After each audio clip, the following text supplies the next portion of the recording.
Hey guys, it's Will. It's Hong Kong Cinema Appreciation Society. Welcome back to the channel. If you are new to the channel, welcome. And thank you for finding us. I hope you like this video. If you do, please give us a sub and a thumbs up and a comment. It would be much, much appreciated. If you watch this channel regularly, but you're not subbed and you feel like subscribing, it would be great and we would love it and we would love you for it. So thank you so much. A huge shout out to our patrons right at the front of this video. This channel would not be operating in the way and at the level at which it's operating without the money that we get from Patreon. And I'm going to be talking about Patreon a little bit later in this video. So you'll hear more about that in a second. But thank you so much for those who are who give money to the channel through Patreon. I want to jump right into this video because I'm really excited because it's Eureka Entertainment. You know I love Eureka, and it's Ringo Lam. You know I freaking love Ringo Lam. If you watch this channel with any regularity, you'll know I'm a huge Ringo Lam fan. I've reviewed, I think, 6 Ringo Lam films on the channel. I've reviewed 2 Ringo Lam films exclusively in Patreon. And I put Ringo Lam on my list of my 5 favorite Hong Kong filmmakers. So I really, really love Ringo Lam. We were talking about Burning Paradise from Eureka Entertainment. This film was released in 1994. This is a brutal, gory, very bizarrely humorous, existential, strange Indiana Jones, what is happening right now, martial arts film. And it is being released on Blu-ray for Region B by Eureka Entertainment on the 29th of May, 2023. The cast of this film includes Willie Chi, Carmen Lee, KK Wong, Yang Sheng, Maggie Lam Chun, and others. The film is produced by Choi Hart. And it's just a bananas film. So what I'm going to do in this video is I'm going to talk to you about the release itself from Eureka. I'm going to talk about the booklet that's included. There's a limited edition slipcase and all that awesome stuff. And then I'm going to talk about the film itself a little bit. I'm not going to do a super, super in-depth review. The reason being, as I said, I would mention Patreon. I did a full-on 20-minute long review / analysis of this film for Patreon as a Patreon exclusive a couple months ago. So I'm going to leave the really detailed analysis and exploration of the film will stay in Patreon. I'm just going to give you kind of my overriding thoughts here, give you a kind of you'll like this if you also like these other types of films kind of review, but then I will go into a lot of detail on the bonus material that is on this disc. So the essay here is from James Oliver, and it's a very interesting essay. It starts by discussing the fact that the film was a box office failure, which is something that Frank Zhang also talks about in his audio commentary. It talks about the darkness of the film, the violence of it, the depravity of it, how looking back it's very easy to see why it was a box office failure, because a lot of people when they go to the movies aren't looking for savage depravity, and those people would be wrong. And and he talks about kind of the history of Fong Sai-yuk in different movies. He describes the film as gothic horror, and kind of from the looking at the film through the lens of it being a gothic horror film, he kind of analyzes the film in a way that's really interesting and talks about the nihilism of it and how it kind of works in the canon of Ringo Lam's, because this is the only wuxia film, the only kind of period piece martial arts film that Ringo Lam ever made. And so both James Oliver in his essay and Frank Zhang in his audio commentary, which is a fantastic audio commentary track and is worth the price of admission here. They both talk a lot about how this film works in relation to Ringo Lam's other films, kind of looking at the common themes that you see in films like City on Fire, Prison on Fire, School on Fire, everything's on fire, Full Contact, Undeclared War, Full Alert, like all these other films, what the commonalities in those films are and how they relate to this film. Again, this film being his only like wuxia period piece martial arts film. And so that's a very interesting essay, and I think you'll get a lot out of it if you like this film a lot. To give you what this movie is in a nutshell, and then I'll give you a little bit more kind of detailed thoughts that I had upon rewatching. I mean, this is the second and third, because I watched the Frank Zhang commentary in addition to the film itself. Second and third times I've watched this movie in the past couple months. This is very much like a post Once Upon a Time in China, like early to mid 90s wire work martial arts period piece film, with the added element of it being a very violent, gruesome, brutal film that takes place in this very bleak world. The world of this film is very horror, and it's a very brutal, bloody, violent, almost like nihilistic movie. Now, the thing that undercuts a lot of that, or the thing that makes it different to me from I would never call this movie a horror movie. A lot of other people call it a horror movie. The reason I would not call it a horror movie is because it's ridiculous in like a deliberate humorous way. Like, it has a lot of deliberate, ridiculous comedy in it.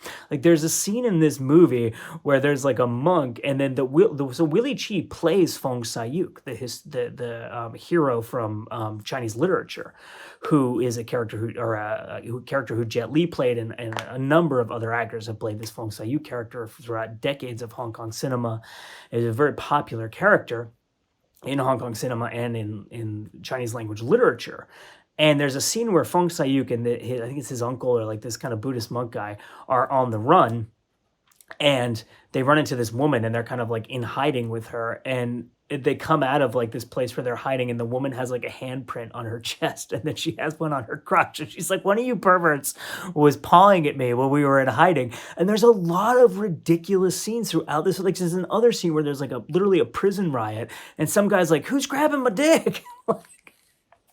Like, there's a lot of really ridiculous, pervy humor. And in his commentary track, Frank Zheng actually says that he wonders whether Choi Hark is to blame, because, you know, he has that kind of sense of humor in a lot of his movies, and whether his influence on this film was to blame. It's a really interesting kind of, it's a really ridiculous comedy that's also this really brutal, bleak, violent, existential kind of horror type of movie.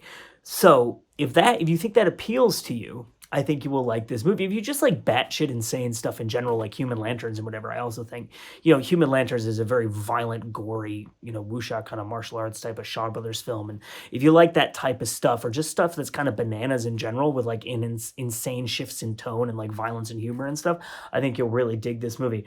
So, to give you kind of my deeper thought, that was like pretty much the nutshell of my deep dive into this film. There were a couple things about this movie that struck me as very, very Ringo Lam. One of them is the fact that you have multiple groups of characters, and they all have a lot of agency, and that affects the way that the plot moves forward. To give you an idea of what this film is about, it starts with the Shaolin Temple, you know, like the raid on the destruction of the burning down of the Shaolin Temple, and the Shaolin monks scatter to the wind, and then a lot of them are rounded up and arrested and placed in this temple dungeon thing. This is where the Indiana Jones aspect comes in. This dungeon temple type of thing where a lot of the movie takes place is heavily, heavily reminiscent of Indiana Jones and the Temple of Doom, because you have this sadistic, almost like cult leader overlord guy. K.K. Wong plays the villain in this movie, and he is freaking incredible. His performance is amazing, and he is just this insane, brutal, violent, sadistic villain who like beheads people, but he's also like an artist, and he's a painter, and you see him like painting, and then there's one scene where he paints, and then later on he rips someone's head off and their blood splatters like all over his painting, and then he uses that as part of the painting. Like, he is insane in this movie. So he's like this sadistic cult leader, weirdo psychopath who lords over this dungeon area where they have all these slaves working in these pits filled with fire, and there's like these evil guards who like torture them and fight with them and stuff like that. There's non-stop action in this film. So if you're a big fan of action, especially that wirework 90s style Jet Li type of action, like, they make sure to pile on the fight scenes and the violence at every single opportunity in this film. And so then you have the kind of the thing of like, well, obviously, you know, everyone wants to escape from this hellhole that they're trapped in. And Frank Zheng in his commentary track makes some very interesting comparisons between the setting of this film and the kind of existential nihilistic nature of all these people being trapped in this hellhole, to a movie like Prison on Fire, and more generally movies like City on Fire, where even though they're not physically trapped, they're trapped in the conditions of their existence as cops, as robbers, as undercover cops and stuff like that. It's a really interesting analysis on Frank's commentary track, but I'm getting ahead of myself there. I'm talking a little bit about this film and the things that I find to be really interesting about it. You have this very Ringo Lam thing where the characters affect the trajectory of the story. To give you one example of that, there's a woman who works for like this sadistic overlord of this prison, and she wears like this mask, and she's a martial artist, and she's totally badass, and she beats the crap out of people, and she kills people. She's kind of fallen in love with this other guy who works for the prison warden, who is a badass martial artist who beats the crap out of people and stuff like that. And there are multiple scenes in this film, like, you see her kinda coming on to him and trying to have sex with him. This is kind of a sexual film, too. There are multiple scenes in this movie that are very lustful and bawdy, which is, I think, atypical, too, of these types of movies where you typically have, like, the hero who, like, there's, like, the very demure woman, and there's the hero who's, like, this stand-up guy who would never, try to do anything sexual to anybody, and it's just all about, like, fighting and heroism and the moral good and stuff like that. And this, there's, like, a lot of, like, you have both bawdy kind of scenes of people, like, coming onto each other, and there's, like, this one scene where these women, like, give this woman a bath, where she doesn't wanna be having a bath. They're, like, forcing her to have a bath, and it's almost like female prisoner type of movie where they're, like, forcing her to take a bath and then put on, like, lipstick and paint her nails and get dressed up for the prison warden guy and stuff like that. But there's, like, a sexuality running through this movie that is kind of in some scenes very depraved, and in some scenes very kind of, like, sensual, and there are love stories within the framework of the film, and this character I'm talking about, who's this badass female martial artist who works for the prison warden, she's kind of falling in love with this guy, and you can see in different aspects of her life that even though she's very good at her job, and she knows exactly what her job is, and she has tremendous allegiance to the guy who is her boss, she has her own ideas, and she has her own goals and desires, and those affect the trajectory of the film.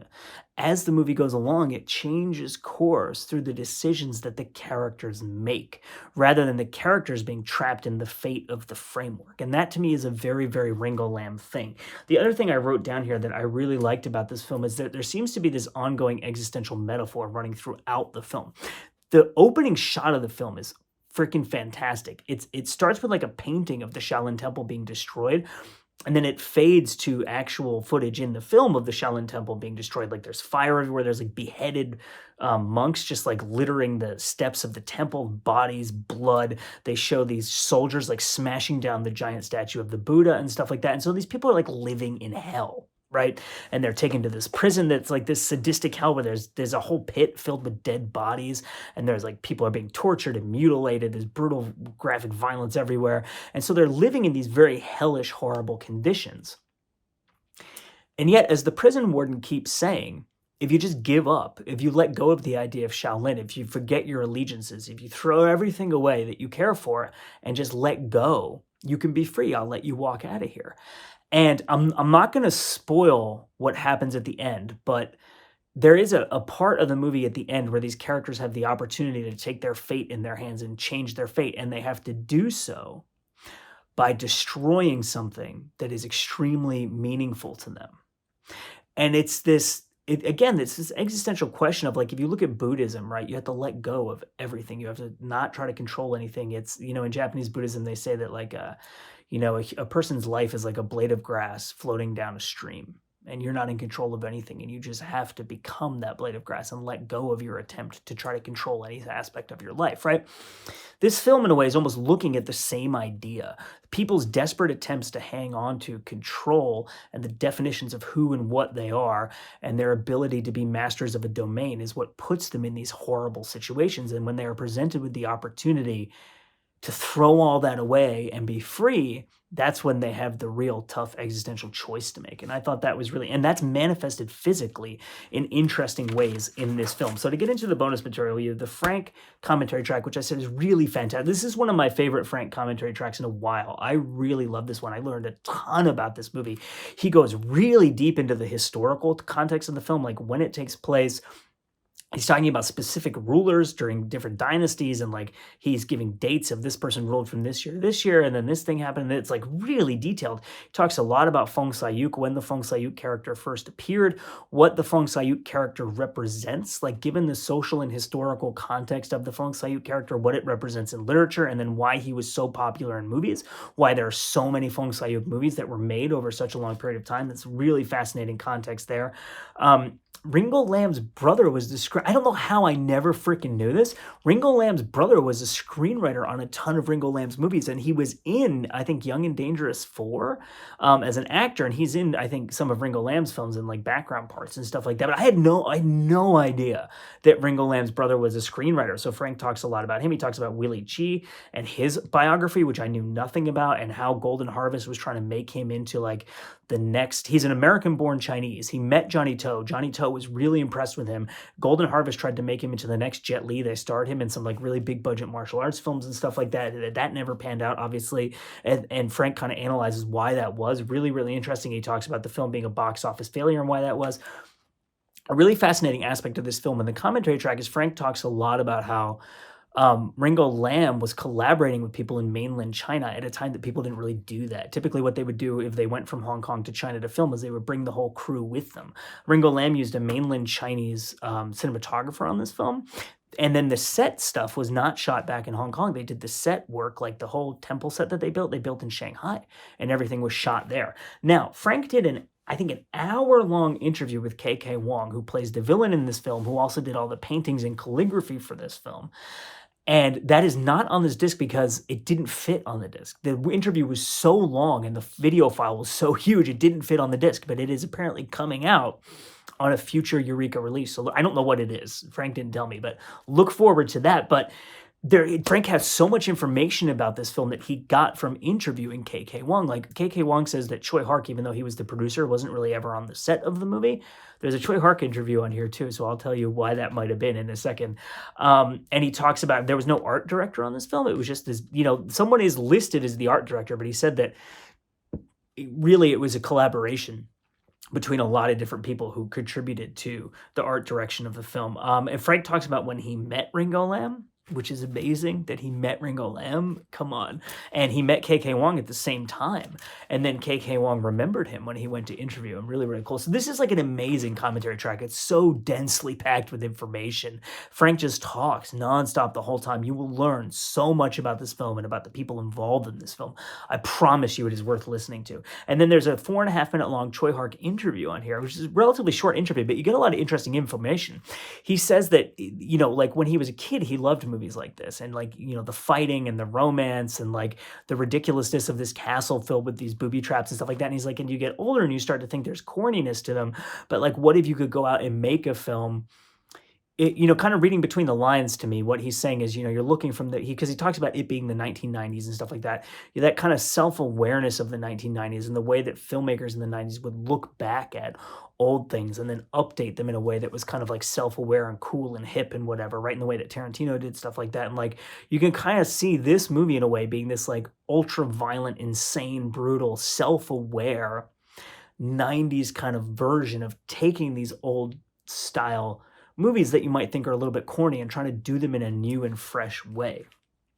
He also talks about how he was originally asked to direct the film and he said no, but then because he had other obligations, but he recommended Ringo Lam as the director, because Ringo Lam apparently talked a lot about how he wanted to do like a period piece, wuxia, martial arts action type of film, but like the opportunity had never arisen. And so Choi Hark was like, yeah, he'll be perfect. And then Choi Hark so back to KK Wong's point in the Frank commentary track about how Choi Hark wasn't really on the set at all. Choi Hark apparently tried to do like a lot of actual producing on this film, and then he realized that Ringo Lam had already done all of the things he was trying to do, because Ringo Lam was such an experienced filmmaker at that point. He didn't really need that kind of hands-on, I'll do everything for you producer, so he just kind of like backed up and let go and let Ringo Lam kind of take control of the film. And then he says he liked the finished movie quite a bit. So it's a great interview. It's definitely worth checking out. Great Frank commentary track. I really liked the essay here. I like the artwork a lot. On the limited edition version that comes with the slipcase and the artwork, it is Burning Paradise from Ringo Lam, released in 1994. This is the Eureka Entertainment Region B Blu-ray that I'm reviewing for you here. Please do let me know in the comments what you think about this movie, what you think about this release, whether or not you ordered it, whether you plan on ordering it, if you like the review, and all that fun stuff. I thank you so much for watching, and we'll see you next time.